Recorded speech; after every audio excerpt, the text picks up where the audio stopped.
వాస్తవంగా ఈ సమస్య మీద ఈరోజు నగరంలోనే వేల మంది బస్ భవన్ దగ్గరికి రావాల్సిన అవసరం ఉంది. ఎందుకంటే ముఖ్యంగా 3 రకాల సమస్యల మీద ఈ ధర్నా జరుగుతున్నట్టు నేను కరపత్రంలో చదివాను. ఒకటి, ప్రజా రవాణా మెరుగుపరచాలి. వ్యక్తిగత వాహనాల సంఖ్య పెరుగుతూ పోతే ఎన్ని ఫ్లైఓవర్లు కట్టినా, ఎన్ని రకాల రోడ్లు వేసినా ట్రాఫిక్ నియంత్రించడం అనేది సాధ్యం కాదు అనేది స్పష్టంగా అర్థమవుతున్న విషయం. గత 10 సంవత్సరాల్లో కొన్ని ఫ్లైఓవర్లు కట్టినా, కొన్ని రోడ్లు వేసినా కూడా ఇంకా ట్రాఫిక్ పెరిగింది తప్ప, ప్రయాణ కాలం పెరిగింది తప్ప ప్రయాణ కాలం 1 నిమిషం తగ్గలేదు. కాబట్టి దానికి పరిష్కారం, ప్రపంచవ్యాప్తంగా చెప్తున్న పరిష్కారం ఏంటంటే, అనుభవంతో వచ్చిన పరిష్కారం ఏంటంటే అందరూ కలిసి ప్రయాణించే ప్రజా రవాణాను పెంచడం. ప్రజా రవాణాకు హైదరాబాద్ నగరంలో 3 రకాల అవకాశాలు ఉన్నాయి. ఒకటి ఆర్టీసీ బస్సులు, రెండవది ఎంఎన్టీఎల్ రైళ్లు, మూడవది మెట్రో రైలు. ఈ 3 రంగాల్లో గనక మెరుగైన సౌకర్యాలు కల్పిస్తే తప్పనిసరిగా వ్యక్తిగత వాహనాలు ఎవరు వాడాలని కానీ దాంట్లో పోవాలనే కోరికున్న వాళ్ళందరూ ఏముండరు. తద్వారా బ్రహ్మాండంగా ట్రాఫిక్ను కంట్రోల్ చేయొచ్చు, ప్రయాణ సమయాన్ని తగ్గించే అవకాశం ఉంటుంది. నగర కమిటీ కోరుతున్నది ఏమిటి? ఇప్పుడు నగరం మొత్తంలో కూడా ఆర్టీసీ బస్సులు 2500 మాత్రమే ఉన్నాయి.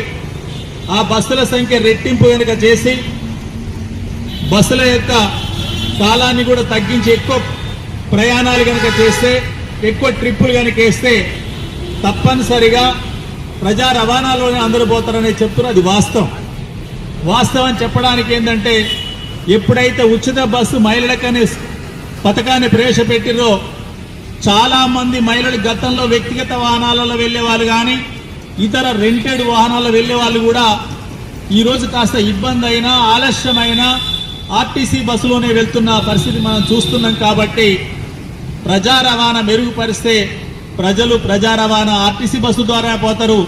తద్వారా ట్రాఫిక్ కంట్రోల్ అవుతుంది, ప్రయాణ సమయం తగ్గుతుంది, చాలా రకాల యాక్సిడెంట్లు కూడా తగ్గే అవకాశం ఉంటుంది. అందుకొరకు బస్సులని మరి రెట్టింపు చేయాలి అంటే ఆర్టీసీ దగ్గర డబ్బులు లేవనేది నాకు కూడా తెలుసు. ఆర్టీసీ జీతాలు బత్తాలకే కష్టం ఉన్నదనేది కూడా తెలుసు.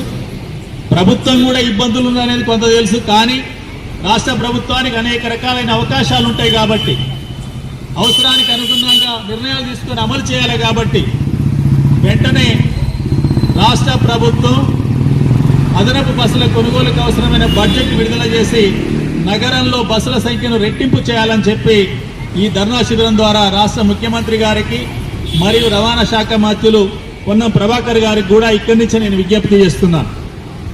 అదేవిధంగా రెండోదైతే చాలా చిన్నది, మెట్రో రైల్లో ఇప్పుడు 3 బోగీలు ఉంటున్నాయి. 3 బోగీల్ని 6 బోగీలు పెంచమని. అయితే అవి 6 ఎప్పుడు అవసరం లేదా 5 ఎప్పుడు అవసరం?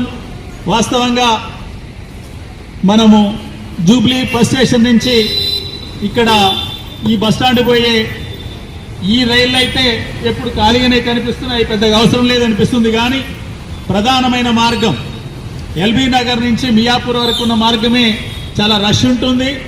ఎప్పుడు కూడా నిలబడుతుంది కూడా చోటు ఉండలేదు. వాటెమ్మటే గమనించి ఆ మార్గంలో తప్పనిసరిగా 5 కావాలన్నా 6 కావాలన్నా నగర కమిటీ చెప్తున్నట్టు 6 కూడా అవసరమైతే 6 వేసి చూస్తే తెలుస్తుంది. ఆ రకంగా వేసి ఇప్పుడు నడుపుతున్న 3 నిమిషాలకు ఒకే ట్రైన్ కనుక నడిపినట్లయితే తప్పనిసరిగా ప్రజా రవాణాలో మార్పు వస్తుంది. తప్పనిసరిగా ఇతర వాహనాల సంఖ్య తగ్గుద్ది. వెంటనే ఆ నిర్ణయం తీసుకొని 6 బోగీలతోనే మెట్రో రైలు నిర్వహించాలని చెప్పి ఇటు రాష్ట్ర ప్రభుత్వం సూచన చేస్తే తప్పనిసరిగా మెట్రో వాళ్ళు కూడా నడపవలసి ఉంటుంది.